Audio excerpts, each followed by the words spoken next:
বাংলার মুখ্যমন্ত্রী হচ্ছে সাম্প্রদায়িক না, এটা সম্প্রীতির মুখ্যমন্ত্রী। হিন্দু, মুসলিম, জৈন, খ্রিস্টান, বৌদ্ধ সবাইকে নিয়ে চলার মুখ্যমন্ত্রী। আচ্ছা, আব্বাস সিদ্দিকী একটা চুনোপুটি, ও তো আব্বাস। 26শে বিধানসভা ভোট, আপনি মুখ্যমন্ত্রী হিসেবে কাকে দেখতে চাইছেন?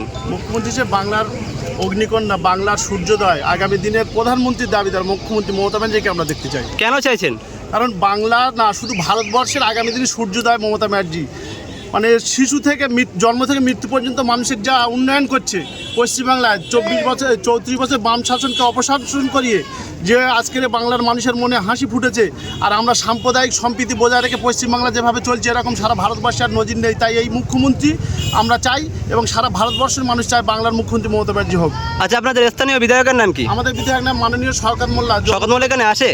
শওকত মোল্লা এখানে সকাল থেকে সন্ধ্যে পর্যন্ত আমরা যদি বসে থাকি, সকালে একবার দেখা হবে, রাত্রে একবার দেখা হবে, এইরকম জায়গা। আর যদি কোনো বিপদে পড়া হয়, ডাকা হয়, যখন যেখান থেকে ফোন করা হবে সেখান থেকে ফোন তুলে তার সলিউশন করে দেওয়া হয়।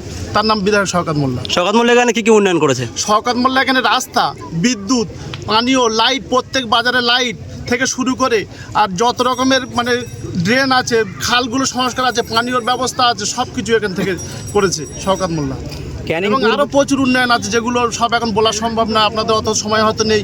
ক্যানিং পূর্বে আব্বাস সিদ্দিকী ভোটে দাঁড়ায় বলছে, এই বিষয়ে কি বলবেন? আচ্ছা, আব্বাস সিদ্দিকী একটা চুনোপুটি, ও তো আব্বাস সিদ্দিকী। ওরা কি আর বলবো, আমাদের ক্যানিং পূর্বে যদি শওকত মোল্লার বিরুদ্ধে না, যদি আমাদের কোনো একটা ব্লক নেতৃত্বের বিরুদ্ধে আব্বাস, কেন ওর আরও কেউ দাঁড়াতে এখানে কোনো ওর মানে টিকি খুঁজে পাওয়া যাবে না। মুদি এসে দাঁড়ালেও এখানে কোনো পাবে না। 2024 সালে একমাত্র ক্যানিং পূর্ব বিধানসভা যেখানে কোনো বিরোধীরা দেয়ালে দাগ করতে পারেনি, কারণ এখানে ওর কোনো সংগঠন নেই। তো আপনি তো একজন মুসলিম, তো পীরজাদা ভোটে দাঁড়াবে বলছে, পীরজাদাকে ভোট দেবেন না? আসলে মুসলিম হতে গেলে তার ইমান থাকে, সে মুসলমান হতে তার নামাজ পড়তে হয়, সে সৎ কথা বলে, ভালো কথা বলে, সে মানুষের কথা বলে, হাদিস কোরআনের কথা বলে। ও তো বলছে ওর স্বার্থের কথা, ও তো বলছে ওর ভাইয়ের কথা, ও তো বলছে ওর আখেরের কথা।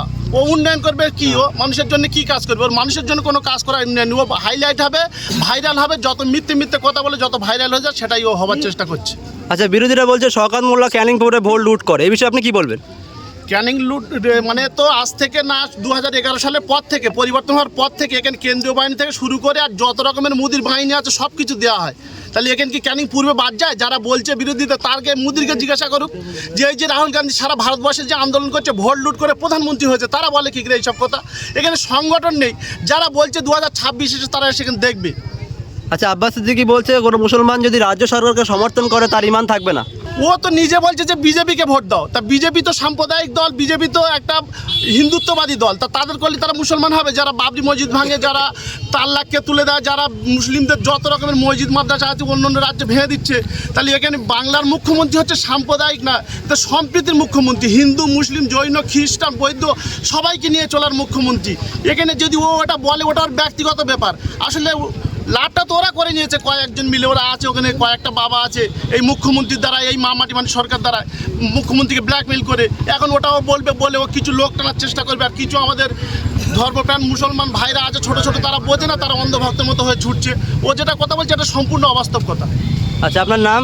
আমার নাম মাহমুদ আলী মোল্লা। বাড়ি? বাড়ি আমাদের সারাঙ্গাবাদ ইটখোলা। ধন্যবাদ।